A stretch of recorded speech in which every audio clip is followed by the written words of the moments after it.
Okay, let's start with the classification of industrial sector. Now, industrial sector जो भी है उसको क्लासीफाई कैसे करते हैं? We know that कोई भी इकोनॉमी में नेशनल इनकम कैलकुलेट करने के लिए आपको सेक्टर वाइज क्लासिफिकेशन पहले करना बहुत ज़रूरी है, क्योंकि जब तक आप सेक्टर वाइज क्लासिफिकेशन नहीं करोगे, इनकम कहाँ से आ रही है, कहाँ से जनरेट हो रही है, you can never get to know. So classification of industrial sector means what? Grouping the production units into distinct industrial groups. जितने भी प्रोडक्शन यूनिट्स हैं उसको अलग टुकड़ों में हम बांट देते हैं, इंडस्ट्रियल ग्रुप्स में या सेक्टर्स में बांट देते हैं, जिससे हमको नेशनल इनकम कैलकुलेट करने के लिए थोड़ा इजी हो जाए. Because when we divide into group, कहाँ से नेशनल इनकम आ रही है हमको समझ में आएगा. So it is statistically more convenient to estimate national income originating in a group of similar production units rather than for each production unit separately. ये statistically बहुत ज़्यादा कन्वीनियंट है, राइट, कि नेशनल इनकम कहाँ से ओरिजिनेट हो रहा है. अलग ग्रुप में डालने से बेटर है कि कहाँ से आ रही है वो पहले हम देख लें. It is now matter of general practice to group all the production units. अभी अगर हम देखें हर एक देश में, तो वो लोग क्या करते हैं कि प्रोडक्शन यूनिट्स को 3 ब्रॉड ग्रुप में डिवाइड कर देते हैं. And we know this 3 broad groups already, right. This is what you call primary sector, secondary sector and tertiary sector. Primary sector यानी ऑफ फर्स्ट इंपॉर्टेंस, हम समझते हैं हर एक सेक्टर्स को भी, यानी डेफिनेटली जो हमको धरती पे से नीचे में से जो मिलता है, जो गुड्स, वो प्राइमरी सेक्टर के होते हैं. Now secondary sector as a sector depending on primary sector, यानी उसमें जितना भी रॉ मटेरियल्स जाता है सेकेंडरी सेक्टर में, वो प्राइमरी सेक्टर के गुड्स में से आता है. And tertiary sector that depend on both primary and primary and secondary. हर एक सेक्टर को फर्दर सब डिवाइड करते हैं बाद में स्मॉल ग्रुप्स में, और बाद में वो हर एक ग्रुप्स का पहले हम इनकम निकालते हैं, and then we add all this groups together, we get the national income. So पहले हम समझते हैं कि कौन सा ग्रुप है. फर्स्ट है primary sector. The word primary का मतलब होता है ऑफ फर्स्ट इंपॉर्टेंस, राइट, जिसका सबसे पहले महत्व है. यानी it includes the production units exploiting natural resources. वो प्रोडक्शन यूनिट्स की बात करते हैं जो नेचुरल रिसोर्सेज में से हमको मिलता है या नेचर में से हमको मिलता है, जैसे कि land, water, subsoil assets, right. ये सब कुछ नेचर में से मिलता है. इट इज प्राइमरी क्यों? Because it is source of basic raw material. इसको प्राइमरी इसलिए भी बोला गया है क्योंकि यहीं से हमको बेसिक रॉ मटेरियल मिलता है. It's a source of basic raw material for the secondary sector. Just hold on.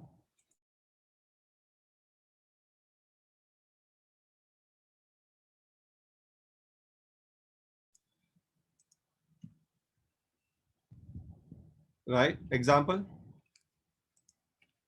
Growing crops, catching a fish, ये सब नेचर में से मिलता है हमको. Extracting minerals, animal husbandry, forestry, right, everything is from nature, and that is why this is called primary. All these sectors are called primary sectors. Next we call them as a secondary sector. Secondary का मतलब क्या होता है? It is called secondary because it is dependent upon the primary. वो primary के ऊपर dependent है for raw materials, इसीलिए उसको secondary sector बोला गया है. Now, secondary sector includes production units which are engaged in transforming one good into another good. जैसे कि मैन्युफैक्चरिंग एक्टिविटी है, राइट, और नॉर्मली वो लोग मैन्युफैक्चरिंग एक्टिविटी में ही इन्वॉल्व होते हैं. So this units convert raw materials into finished goods. Secondary sector यानी इंडस्ट्रियल सेक्टर हम बोल सकते हैं, जो नॉर्मली रॉ मटेरियल से वो फिनिश्ड गुड्स में कन्वर्ट करते हैं. जैसे कि फैक्ट्रीज है, कंस्ट्रक्शन साइट्स होती है, पावर जनरेशन होता है, वाटर सप्लाई एक्सेट्रा, राइट. ये सब कोई सेकेंडरी सेक्टर में गिना जाता है. Next comes the tertiary sector, यानी कि सर्विस सेक्टर हम बोल सकते हैं उसको. This sector finds third place because its growth is primarily dependent upon primary and secondary sector. इसको टर्शियरी इसीलिए बोला जाता है क्योंकि ये प्राइमरी पे और सेकेंडरी पे डिपेंडेंट होता है. यानी प्राइमरी और सेकेंडरी बढ़ेगा तो ही टर्शियरी बढ़ेगा. याद रखिए।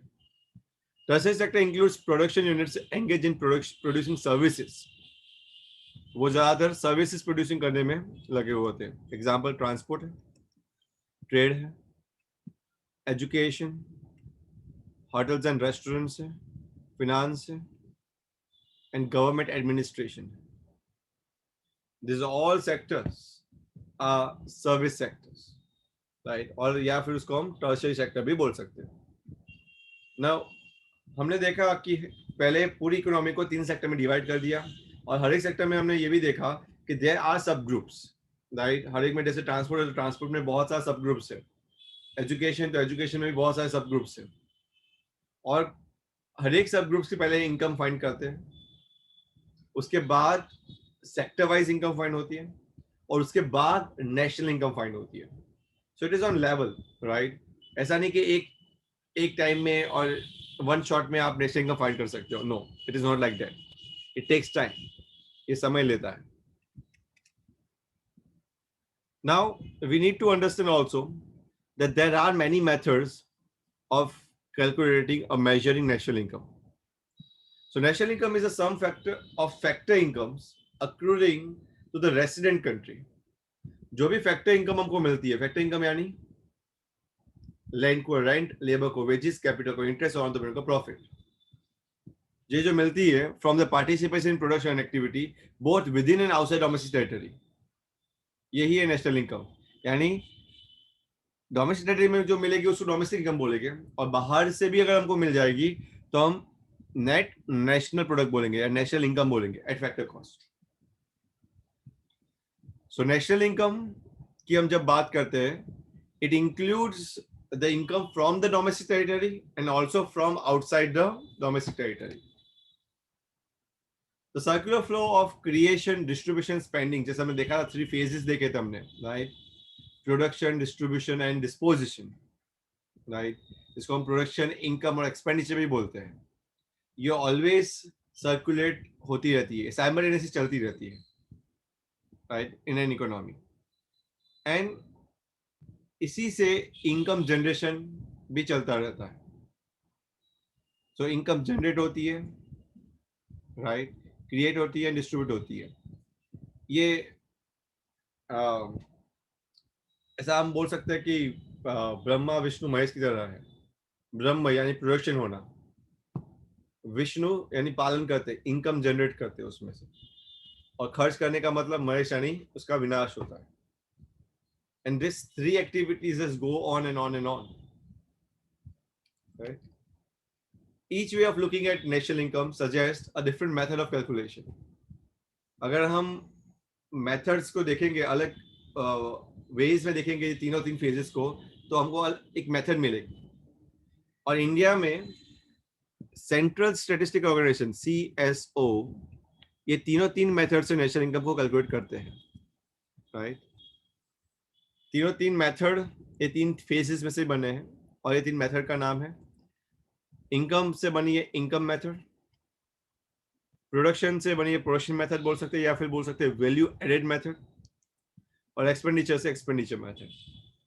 हम हर एक मेथड को डिटेल में समझेंगे, उस पर कुछ सम्स करेंगे, एक आध दो, right, for trial, and then we go to the next method, जिससे हमको मेथड भी समझ में आती जाएगी और हमारा प्रैक्टिकल जो पार्ट है उसको भी कवर हम कर सकते हैं। The 3 methods give 3 different angles of looking at income flow. ये तीनों मेथड 3 तरह के एंगल आपको देता है, राइट, इनकम के फ्लो को दिखाने के लिए। It is based on the 3 different types of data, right. जैसे इनकम मेथड सिर्फ इनकम दिखाती है कि लोगों की इनकम कितनी आ रही है। एक्सपेंडिचर मेथड ये दिखाता है कि लोग स्पेंड कितना कर रहे हैं। प्रोडक्शन मेथड आपको दिखाती है कितना उत्पादन, कितना प्रोडक्शन कितना हो रहा है इकोनॉमी में, likewise. So income methods measures relative contribution to the factor owners, यानी फैक्टर ऑफ प्रोडक्शन को मिलता कितना है, लैंड को रेंट, लेबर को वेजेस, कैपिटल को इंटरेस्ट और एंटरप्रेन्योर को प्रॉफिट्स कितना मिलता है, वो बताते हैं। वैल्यू एड मेथड यानी प्रोडक्शन मेथड आपको ये बताती है कि इकोनॉमी में प्रोडक्शन कितना हो रहा है, टोटल आउटपुट इकोनॉमी में कितना हो रहा है, this is what it shows. And expenditure method आपको ये समझाती है कि कितना flow of consumption and investment expenditure हो रहा है इकोनॉमी में, how much the expenditure is happening दोनों तरह के एक्सपेंडिचर, कंजम्पशन भी और इन्वेस्टमेंट भी। समझ में आ रहा है यहाँ तक? Yes, yes sir. Fine, let's move ahead. Let's understand the first method today. हम बेसिक प्रीमाइसेस आज देखेंगे फर्स्ट मेथड की। कल हम उसके प्रिकॉशंस, और कल आई मीन परसों हम उसके precautions and many other parts also हम कवर करेंगे धीरे धीरे। Let's understand the basic premise of income method. According to income method, national income is measured in terms of payments made to the primary factors of production. Income method आपको ये बताती है कि लोग इनकम कितनी कमा रहे हैं, राइट? उसी को नजर में रखे, यानी एक पहलू है, एक नजरिया है, राइट, ये मेथड का। और ये normally primary factors of production को कितना, प्राइमरी फैक्टर्स ऑफ प्रोडक्शन यानी land, labour, capital, entrepreneur, right, वो फैक्टर्स ऑफ प्रोडक्शन को कैसे पेमेंट और कितना पेमेंट मिल रहा है, उनके पेमेंट को ऐड किया जाएगा। यानी लैंड को रेंट मिल रहा है तो पूरे इंडिया में कितने लैंड को रेंट मिल रहा है, लेबर को वेजेस मिल रहा है तो पूरे इंडिया में कितने लेबर को वेजेस मिल रहा है, लाइकवाइज, राइट। ये सब हम अगर ऐड करेंगे तो हमको मिलेगा NVA at FC, net value added at factor cost. अब ये होता क्या है net value added factor cost? ये नेट डोमेस्टिक प्रोडक्ट होता है, NDPE होता है, यानी डोमेस्टिक टेरिटरी में आपने कितना प्रोडक्शन मिला आपको, right, from all the people. This is what we call NVA at FC. The sum total of factor incomes paid out to production units, यानी फैक्टर इनकम जो प्रोडक्शन यूनिट को मिल रही है या प्रोडक्शन यूनिट पे out कर रहा है, यानी लैंड को रेंट, लेबर को वेजेस, कैपिटल को इंटरेस्ट और एंटरप्रेन्योर को प्रॉफिट, वो जो दे रहा है वही है आपका NVA at FC। इसको मैं शॉर्ट में NDP भी बोल सकता हूँ, NDP at FC, दोनों सेम ही चीज है। सी एक बात मैं बता दूं आपको यहाँ पे, the word production is equal to income, क्योंकि हर एक चीज जो उत्पादन हो रही है वो कहीं ना कहीं आप बेचोगे और उसको इनकम ही लेने वाले हो।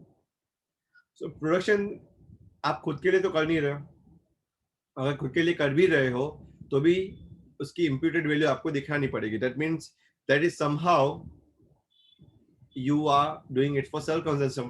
दैट इज समहाउ, अगर आप ये नहीं करते तो आप क्या करते, बाहर से खरीदते तो सही ना। So all this production that is happening in economy, right, is somehow paying you back. वो आपको ही कुछ पे बैक कर रहे हैं। यानी अगर आप लेट्स से कॉर्न ग्रो कर रहे हो लेट्स से फार्म में, तो डेफिनेटली उसका रिटर्न्स आपको खुद को ही मिलने वाला है। So this is what we call NDP at FC only. वो सेम चीज ही है, it's sum of total factor incomes paid out by all production units located within the domestic territory of a country. और याद रखिए, जितना भी उत्पादन हो रहा है वो दोनों उत्पादन करते हैं, हमारे लोग भी रेसिडेंट एंड बाहर के से जो इंडिया में आए हैं या हमारी कंट्री में आए हैं, हमारी डोमेस्टिक टेरिटरी में आए हैं, वो लोग भी। जैसे कि काफी फॉरेन कंपनीज आती हैं और काफी लोग भी उत्पादन करते हैं। तो when we talk about domestic product या नेट डोमेस्टिक प्रोडक्ट, राइट, तो उसमें दोनों आ जाते हैं, रेसिडेंट भी एंड नॉन रेसिडेंट भी। हमको पता है कि एक एग्रीगेट है, राइट, तीन एग्रीगेट इंपॉर्टेंट है, GDP at MP, domestic income जिसको हम नेट डोमेस्टिक प्रोडक्ट बोलते हैं, दिस इज इट, यही है वो। और तीसरा एग्रीगेट है national income, NNP at FC। ये third aggregate NNP at FC, और इसको क्या बोलते हैं, नेशनल इनकम। इसकी डेफिनेशन भी सेम ही है, बट मैंने जैसे बताया अ लिटिल बिट डिफरेंट है। ये sum total of factor income paid out to resident only. तो इसके अंदर क्या हो जाता है, बाकी सब डेफिनेशन सेम रहती है, पर नॉन रेसिडेंट का जो पार्ट है वो निकल जाता है, राइट। और उसमें हमारे अगर रेसिडेंट बाहर से है तो उसकी इनकम ऐड हो जाती है वापस, right. This is what we call NNP at FC। This is what हम क्या करते हैं, NDP एट FC में NFIA को ऐड कर देते हैं, net factor income from abroad, यानी factor income which we are receiving minus the factor income we have paid to non resident, right. समझ में आ रहा है यहाँ तक पहले?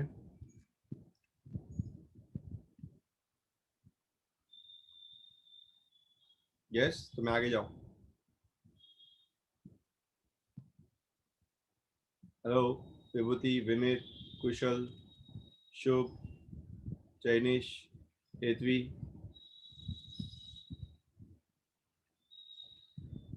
Yes. Yes, sir. According to Paul Studenski, one of the economists, national income of a country can be calculated either by taking sum of the incomes paid out by the production unit, and production unit दे रहा है जो income, उसको add कर दो, या तो एक तरीका ये है, और by the income received by the factors. एक ही बात हुई ना, या तो हम प्रोडक्शन यूनिट जो दे रहा है वो ऐड करते जाए सब जगह पे, या फिर फैक्टर्स जो को मिल रहा है, फैक्टर रिसीव कर रहा है, वो ऐड करते जाए. बात तो वही होगी, क्योंकि जो देगा वही कहीं ना कहीं फैक्टर को मिलेगा. So income method is also called, income method के दो और नाम है, फैक्टर पेमेंट मेथड. क्यों? क्योंकि ये एक्चुअली देता क्या है, रेंट, वेजेस, इंटरेस्ट और प्रॉफिट. तो फैक्टर को पेमेंट ही देने की मेथड है ना. या फिर उसका दूसरा नाम है डिस्ट्रीब्यूटेड शेयर मेथड. एग्जाम में अगर आपको ऐसा पूछा जाए कि कंप्लीट और evaluate the national income with the help of distributed share method, confuse मत हो जाना. डिस्ट्रीब्यूटेड शेयर मेथड का मतलब इनकम मेथड ही होता है, राइट? नाम याद रखना जरूरी है, because if you don't remember the name बेटा, मेथड अगर कोई और पूछी गई तो आप कंफ्यूज हो जाओगे और आप बोलोगे कि सर ऐसा तो पढ़ाया नहीं था हमको, right? According to income method, the components of national income are given by the formula, right? अगर हमको नेशनल इनकम निकालनी भी है इनकम मेथड से, तो कुछ फॉर्मूला हमको याद रखनी पड़ेगी जिससे हम नेशनल इनकम कैलकुलेट कर सकते हैं. क्या है formula? National income is equal to, या NNP/FC अगर हम बोले, is equal to compensation of employees plus operating surplus, और उसके अंदर चार चीज आ गई, रेंट, रॉयल्टी, इंटरेस्ट और प्रॉफिट. थर्ड है mix income of self employed, and fourth है net factor income from abroad, NFIA. ये चार चीज अगर हम ऐड करेंगे ना, तो ही हमको नेशनल इनकम मिलेगा. पर इसमें मैं बता दूं कि अगर आप पहली तीन चीज ऐड करोगे ना, तो आपको NDP मिलेगा. क्या मिलेगा? NDP/FC. ये जो लास्ट वाला जो पार्ट है ना, NFIA, वो लास्ट में ऐड करना पड़ेगा. इसको ऐड करने से क्या होगा? NNP/FC मिल जाएगा. क्या मिलेगा? Net national income at factor cost. Clear है? System of national accounts 1993, a joint publication of United Nations and World Bank ने ये एलाबरेट किया है कि हर एक कंट्री, हर एक देश नेशनल इनकम एस्टिमेट अपने हिसाब से निकालना जरूरी है. For what reason? So that they can compare कि which country is performing and how much. ये सिस्टम ऑफ नेशनल अकाउंट्स 1983 के तहत ये जारी हुआ है, और आज हर एक कंट्री नेशनल इनकम निकालती है, राइट, अपनी अपनी मेथडों से. जैसे इसमें 3 मेथड्स हमने बताई है, तीन मेथड हम पढ़ेंगे आगे. ज्यादातर लोग इनकम मेथड ही यूज करते हैं, ये भी मैं बता दूं आपको. Now let's look at the steps involve in calculating national income by income method. क्या क्या स्टेप है जो जरूर पड़ेंगे हमको नेशनल इनकम को कैलकुलेट करने के लिए by income method. Step number 1, identification and classification of producing enterprises. पहले तो आइडेंटिफाई करो कि कौन से प्रोड्यूसिंग एंटरप्राइजेस इनकम जनरेट कर रही है, और उसको क्लासिफाई भी करो, उसको डिवाइड कर दो अलग अलग टुकड़ों में, राइट? जैसे आइडेंटिफाई करने का मतलब हम जानेंगे विच एम्प्लॉय फैक्टर इनपुट्स, और उसके बाद क्लासिफाई करेंगे. और क्लासिफाई आपको पता है कि हम 3 हेड में क्लासिफाई करते हैं, primary sector, secondary sector and tertiary sector. उसको डिवाइड कर देंगे, दैट इज क्लासिफिकेशन. क्यों? क्योंकि हमको इनकम, हर एक लोगों की इनकम निकालना इजी हो जाए. हम एक साथ इनकम सबकी निकालने जाएंगे तो दिक्कत हो जाएगा, तो हम ग्रुप में और सब ग्रुप में डिवाइड करते जाएंगे. स्टेप 2, स्टेप 2 है क्लासिफिकेशन ऑफ फैक्टर इनकम. उसको क्लासिफाई करो, एंड फैक्टर इनकम और payments are classified into following groups. अभी फैक्टर इनकम को क्लासिफाई कर रहे हैं. फैक्टर इनकम मैंने बोला जैसे कि 3 भाग में डिवाइड होती है और चौथा भाग NFIA का है। तो पहला है कंपेंसेशन ऑफ एम्प्लॉयज, हम इसको डिटेल में समझेंगे कि ये कंपेंसेशन ऑफ एम्प्लॉयज है क्या। दूसरा है ऑपरेटिंग सरप्लस, जिसके अंदर मैंने बोला कि 4 चीज आ जाती है, राइट। तीसरा है mix income of self employed, जिसको हम मिक्स इनकम भी बोलते हैं। एंड चौथा है net factor income from abroad, NFIA। यानी जो फैक्टर इनकम होती है वो एक्चुअली तो कौन सी होती है, वेजेस। तो वेजेस आ गया कंपेंसेशन ऑफ एम्प्लॉयज में। दूसरा क्या होता है, इंटरेस्ट, तो इंटरेस्ट आ गया ऑपरेटिंग सरप्लस में। बाद में होता है रेंट, तो ये भी आ गया ऑपरेटिंग सरप्लस में ही। प्रॉफिट भी यहाँ पे आ गया। तो आप बोलोगे सर चारों चाल तो आ गए यहाँ पे, तो ये मिक्स इनकम क्या है? मिक्स इनकम यानी अगर कोई प्रोफेशन करता है, जैसे कि डॉक्टर्स, CA है, लॉयर्स है, और वो खुद का प्रोफेशन खुद ही चला रहा है, तो उसके भी ये 4 इनकम जनरेट होगी, उनका भी वेजेस, रेंट, इंटरेस्ट और प्रॉफिट जनरेट होगा। तो वो आ गया मिक्स इनकम में, राइट। ये तीनों को ऐड करोगे तो आपको मिलेगा NDPFC, net domestic product at factor cost. और उसमें से अगर बाहर की इनकम भी अगर आप ऐड कर दोगे, net factor income from abroad, तब आपको जाके मिलेगा नेशनल इनकम। समझ में आ रहा है?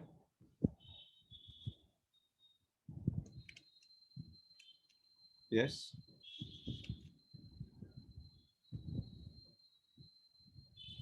Yes. Okay. Let's understand this, all these components in detail. Right? समझते, डायग्राम को ध्यान से देखना है, बहुत जरूरी है। कंपेंसेशन ऑफ एम्प्लॉयज पहला, इसके अंदर जो एम्प्लॉयज को जो भी आप देते हो compensation, right, it will be included like wages and salaries in cash and wages and salaries in kind, दोनों ही आ गया। उसके अलावा अगर एम्प्लॉयर कुछ और देता है सोशल सिक्योरिटी स्कीम्स के तहत, तो वो भी आ गया। कैश के तौर पे आपको क्या क्या मिलता है एज अ एम्प्लॉय? बेसिक पे, DNS allowance, house rent allowance, over time allowance, CCA compensatory allowance, bonus and commission, sick leave allowance. ये सब क्या होता है? अगर आपके पापा या मम्मी जॉब कर रहे हैं और गवर्नमेंट जॉब कर रहे हैं, तो खास करके मैं बोल रहा हूँ कि उनको स्लिप आती है, सैलरी स्लिप आती है। नॉर्मली भी प्राइवेट जॉब में भी सैलरी स्लिप मिलती है, तो इसमें ये सब अलाउंस होते हैं। DNS अलाउंस का मतलब होता है महंगाई का अलाउंस। हाउस रेंट अलाउंस होता है, यानी अगर आप घर में रेंट भर रहे हो तो उसका अलाउंस आपको कंपनी देती है। ओवर टाइम अलाउंस यानी आप ओवर टाइम काम करते हो उसके लिए अलाउंस देते हैं। कॉम्पेंसेटरी कन्वेंस अलाउंस यानी आप ट्रैवल करते हो कहीं पे जॉब के लिए, तो आपको कन्वेंस का अलाउंस मिलता है। बोनस एंड कमीशन मिलते हैं अगर आपने टारगेट को अचीव किया तो। अगर आप बीमार हो तो सिक लीव अलाउंस मिलता है आपको। ये तो सरकार, आई मीन ये तो कोई भी कंपनी आपको कैश में देती है। उसके अलावा कंपनी काफ़ी टाइम फ्री हाउसिंग देती है, मेडिकल फैसिलिटी देती है, फ्री यूनिफॉर्म देती है, free food, free education, conveyance facilities, creches for children of employees and value of interest foregone on loans to employees. ये सब कुछ भी देती है, they will provide to all of you. तो ये भी आ गया, this is also going to be included. This is called compensation in kind. तो क्या बोलते हैं? इन काइंड में, यानी कैश में, रोकड़े में नहीं देते, पर और तरीके से देते हैं। पर दिया क्यों इनको? Because they are workers, they work for the company, that is why. और इसीलिए this is in return to the productive activity you have done. और अगर कोई भी चीज आपको मिलती है रिटर्न में प्रोडक्टिव एक्टिविटी में, तो वो नेशनल इनकम में इंक्लूड करना ही पड़ेगा। And that is why we are including this in the compensation of employees. ये एम्प्लॉय की तरह है। वैसे ही एम्प्लॉयर एम्प्लॉय को PF करवाता है। You know what's PF is? किसी को पता है? Can anyone tell me what's a provident fund is? Yes, anyone? Don't know? Fine, let me explain. Provident fund ये होता है कि अगर आप काम करते हो एक ही कंपनी में रिटायरमेंट तक, राइट, तो रिटायरमेंट तक वो लोग पैसा बचा के रखते हैं आपके लिए, राइट। तो वो पैसा एम्प्लॉयर कंट्रीब्यूट करता है, थोड़ा थोड़ा एम्प्लॉय कंट्रीब्यूट करता है, जिसको PF बोलते हैं, प्रोविडेंट फंड, जो आपको रिटायरमेंट के टाइम पे काम लगे। Now this is different than pension on retirement. Retirement का जो पेंशन जो होता है वो सरकार देती है नॉर्मली, और वो क्यों देती है? क्योंकि आपने सरकारी नौकरी की है उसके लिए. That is called pension on retirement. This is different, right? Life insurance देती है, कैजुअलिटी इंश्योरेंस देती है, ये सब इंश्योरेंस भी देती है. ये सब एम्प्लॉय अपनी तरफ से देती है, and this is the part of compensation for employees. पर याद रखिए, इसमें भी ओल्ड एज का जो पेंशन है ना वो नहीं आएगा.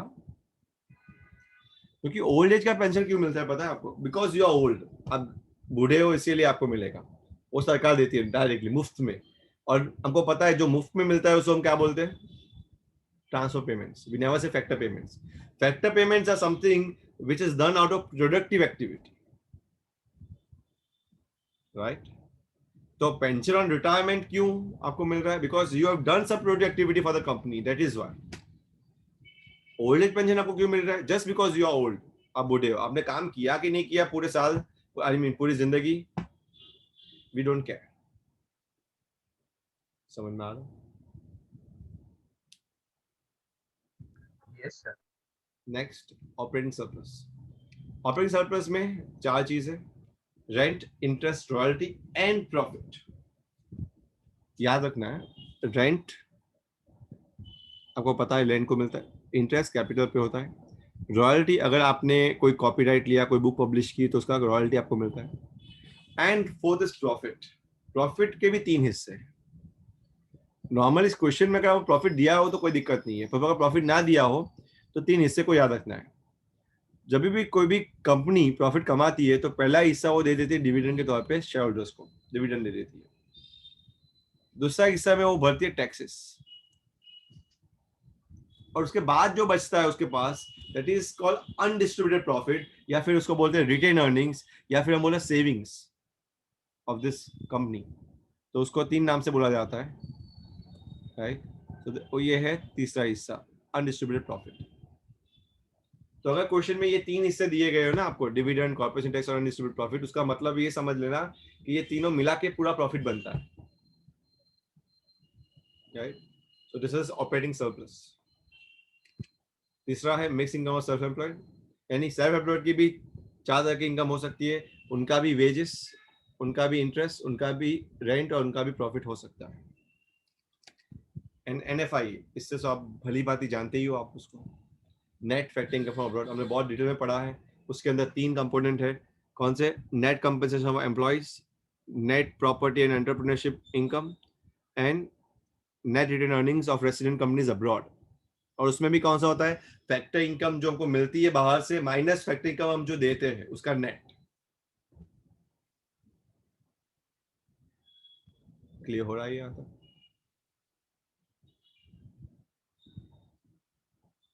यस. Yes, sir. ये होने के बाद, यानी ये सब समझने के बाद, you get exit the step 3. Now you are estimating or calculating national income. What you're doing? Compensation for employees add करोगे, ऑपरेटिंग सरप्लस ऐड करोगे, मिक्स इनकम क्या मिलेगा आपको? You get NDP at FC, net domestic product at factor cost, 1 + 2 + 3. अगर उसमें अगर आप add करोगे net factor income from abroad, then what you get? You get net national product, NNP at FC, या फिर हम उसको बोलेंगे नेशनल इनकम. यहां तक एक बार आ गए ना, once you got this, कोई भी एग्रीगेट फाइंड करना इजी है, बराबर है. अभी कोई मुझे बता सकता है कि अगर मैं उसके अंदर डेप्रिसिएशन ऐड कर दूं तो क्या मिलेगा मुझे? यस. नेट से ग्रॉस जाने के लिए क्या होता है, और ग्रॉस से नेट जाने के लिए क्या होता है? यस विभूति. डेप्रिसिएशन ऐड होता है, ग्रॉस. यस. तो हमको क्या मिलेगा? ग्रॉस. बराबर है. हमको पता है ना, ये हमने पढ़ चुके हैं हम, ग्रॉस से नेट, नेट से ग्रॉस. और कोई मुझे बताएगा कि इसके अंदर मैं नेट इनडायरेक्ट टैक्सेस ऐड कर दूं तो क्या होगा?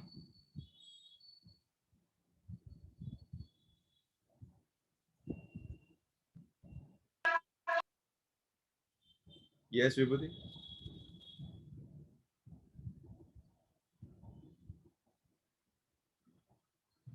Yes, anyone?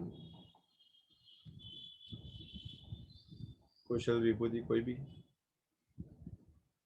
विनीत, शुभ, क्या हुआ? नेट इनडायरेक्ट टैक्स ऐड करते क्या होता है? नेट इनडायरेक्ट टैक्सेस क्या डिस्टिंग्विश करता है? It distinguish between factor cost and market price. याद करो, अगर आपको याद नहीं आ रहा हो तो वापस वीडियो देखो. फैक्टर कॉस्ट से मार्केट प्राइस की तरफ जाने के लिए हमको नेट इनडायरेक्ट टैक्सेस को ऐड करना पड़ता है, और मार्केट प्राइस से फैक्टर कॉस्ट के आने के लिए क्या करना पड़ता है? नेट इनडायरेक्ट टैक्सेस को माइनस करना पड़ता है. तो हमको क्या मिलेगा? GNP at MP.